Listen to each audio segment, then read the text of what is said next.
Oh, hi. I didn't see you there. Welcome back to Encyclopedia.zone. My name is Don Jolly, freelance writer and editor, the editor of Encyclopedia.zone, which is the internet's premier home for literary shitposting. And welcome to the new Encyclopedia.zone HQ. As viewers of the channel are aware, I recently relocated to Austin, Texas, so that I could live a little bit more comfortably while I put these videos together. And this is a fortuitous event for viewers of the channel because the number one request that I've gotten over the years, or over the months, because I've only been doing this for a couple months, the number one request that I've gotten from people is that they want a library tour. They know that I have a lot of books, read a lot of books, and people want a tour of the books that I have, some of the interesting stuff in my collection. Up until now, my books have been in piles on the floor of my dirty New York apartment, but now that I'm down here in Austin, I've actually got a little tiny library built out of a large closet. So I thought today we would do the Encyclopedia.zone library tour. If you have any questions about any of these books, you want me to do another one of these, anything that I don't talk about, just leave a comment down below. And be sure to check out my Patreon because I'm going to be putting more stuff on there. There's a big backlog of material, exclusive material on the Patreon, and every donation, helps keep the videos coming. It helps keep the zone on track, and it makes it so I can spend less time working my shitty part-time job, which I need to do to eat and have a roof. So anyway, welcome to the Encyclopedia Zone library. Parentheses closet. All right, so here we go.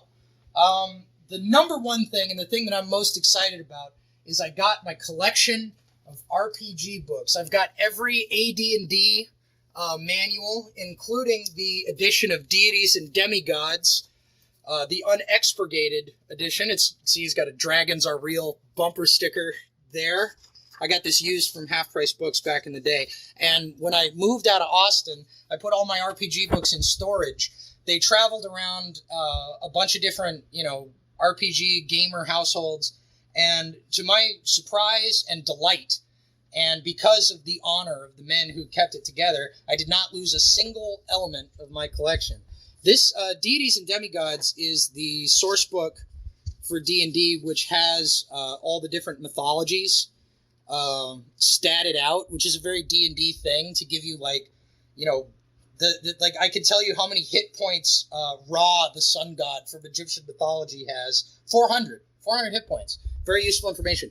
But this is the version with the Cthulhu mythos and the Melibonian mythos from the Elric novels by Michael Moorcock, which were taken out in subsequent printings. So this is actually a little bit of a hard-to-find manual here. Look at that gorgeous Cthulhu. The design of the AD&D books is just unparalleled. Let's talk about a couple more RPG books here. I got RuneQuest 2nd edition. I got all the original, the red box D&D from the 80s. I've got, there we go. This is my favorite edition of D&D, the Holmes Blue Book. I do not, sadly, have the box anymore.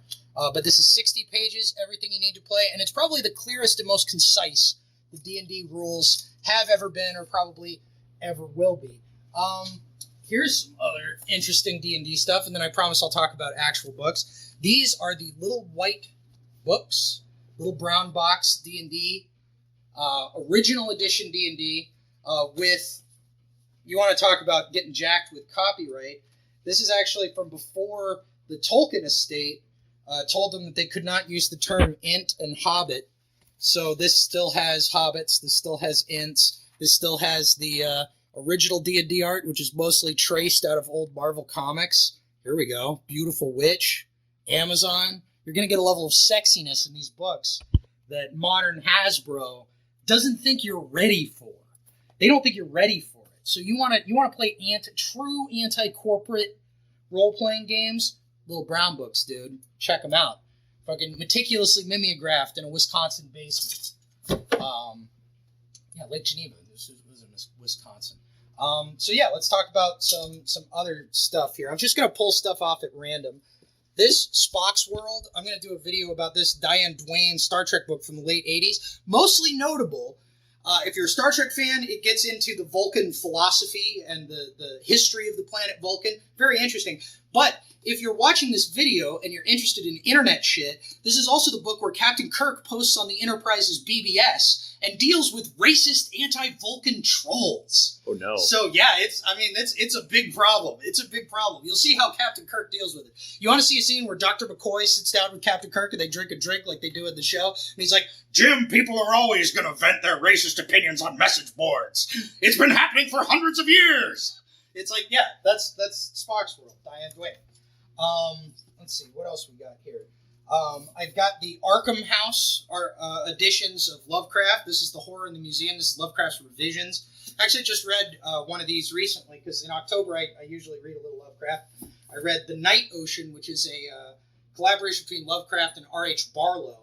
And nothing actually happens in it. Maybe somebody encounters a dead body on the beach, but it's a very interesting little horror story. I would highly recommend it. And I read it in my nice little Arkham House edition. What else do we got here? Interesting shit. I picked up some stuff from a storage unit recently.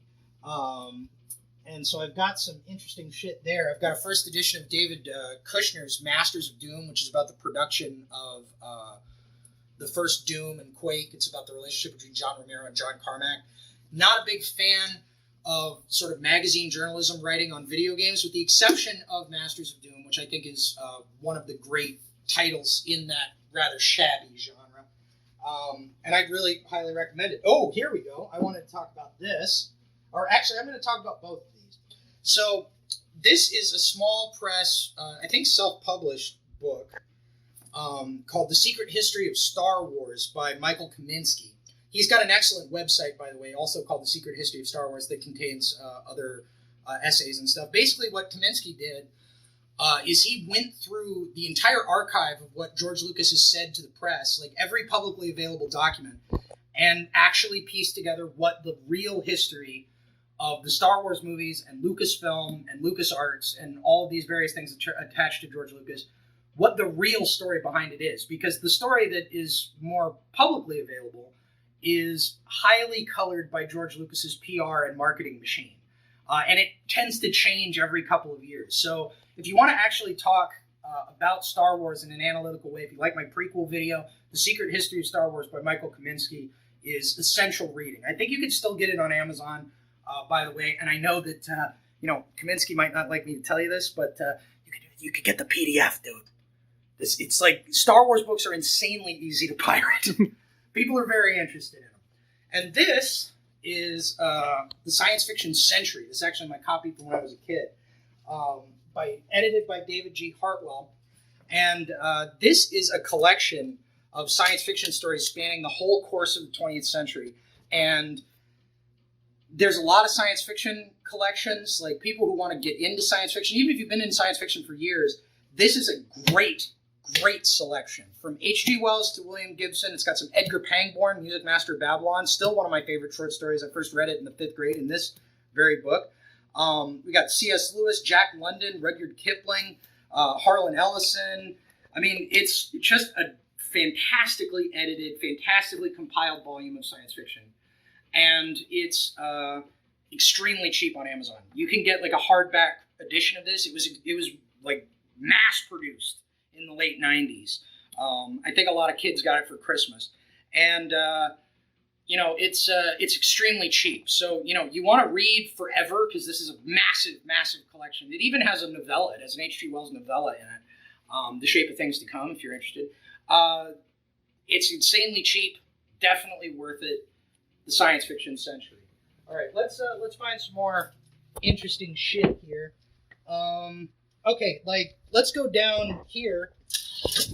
Once again, it is a closet, so it's closed. I've got my comic books.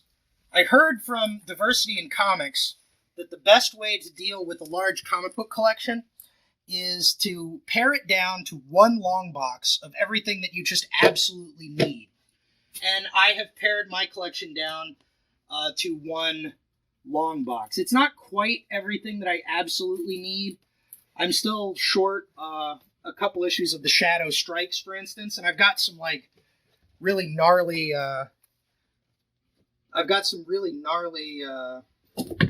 like Justice League and shit that I just kind of inherited that is not, not maybe the thing that I want to be most known for.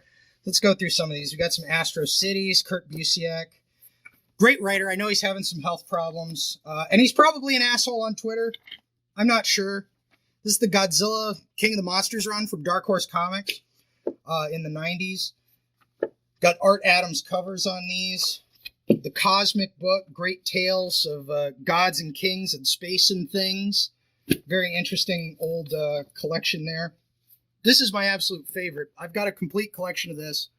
The Flaming Carrot by Bob Burden. I think it's probably the best it's definitely the best comic book series of the latter half of the 20th century, and I think it's also some of the best poetry. And I'm actually going to try and find an issue here, so bear with me. Monkey Man and O'Brien, Art Adams, another great Dark Horse product. Like, everybody's comic book collection is sort of at the mercy of, like, when their childhood was. And my childhood in the 90s, like, Dark Horse Comics was putting out a lot of good stuff. There was a lot of great independent black and white books still coming out. And, Dark Horse, especially in the 90s, before they just became the Star Wars shop, although some of their Star Wars comics are good, I really like Cam Kennedy's work on Dark Empire and, like, Boba Fett, Death, Lies, and Treachery. Here we go. Flaming Carrot Comics number 31, crossover with Herbie Popnecker. We'll talk about Herbie Popnecker another time. Maybe ask your mother about Herbie Popnecker. He's an interesting fellow. But this is, the Flaming Carrot is an absurdist superhero. I don't know if I really can, like, summarize it effectively, except to say that he is, like, the purest spirit of what an American superhero is. He's a Milltown alcoholic superhero whose one of his superpowers is that he got blackout drunk one night and woke up with a speaker in his chest that gives him hints as to how to unravel the plot of the comic book that he's in. But the best issues of Flaming Carrot, number 14, which I actually have a signed copy of, Night Patrol, and number 31, there's actually a couple more, are not really traditional superhero stories. They're just Flaming Carrot wandering around and commenting on the city that he lives in, which is this, like, burned out post-industrial environment called Iron City. And this is When Lilacs Last in the Doorway Bloomed. The best of the Flaming Carrot wandering stories, in my opinion. It's a backup in the Herbie Popnecker issue. This is actually rather late in the run, but I'm going to read a section of this for you. This is the place. Heavens have rolled by many seasons, oceans of pavement and long gray lines of time, since last I was upon this spot. They were supposed to tear this place down years ago. No one knows why they never did, so dead now. But oh, how it rocked in the good old days. Look at the windows, like eyes half closed in the moment of death. Look at the drain pipe hanging off. Look at me standing here looking at it and talking to myself. Down the hallway, unspoken words like cheap toys fall from my lips.